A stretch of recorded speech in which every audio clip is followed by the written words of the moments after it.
higala nagtinabangay aron makapatahi og personal protective equipment kun PPE. Ang sulundon nga buhat kay ang mga garbage collectors mo'y una nilang hatagan sa mga PPE. Si Lian Sinpulan sa report.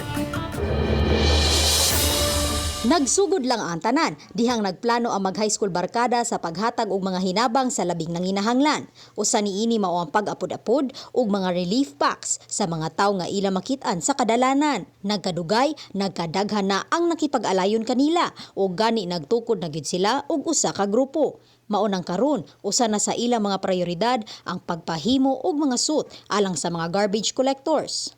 Matod sa managhigala nga ang mga nagtrabaho isip mangolektahay og basura nanginahanglan usab og proteksyon sa lawas.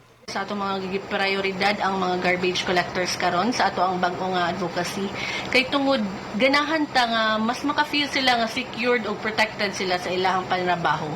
Gani karon tungod sa ilang kadasig og kooperasyon nagsugod na sila og pagpatahi og mga overall suit.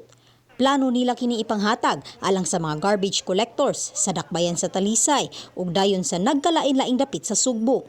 Nagplano usab silang manghatag og mga face shields.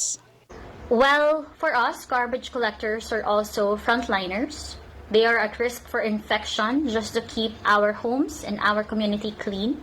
So we felt the need to reach out and to also provide these suits for them.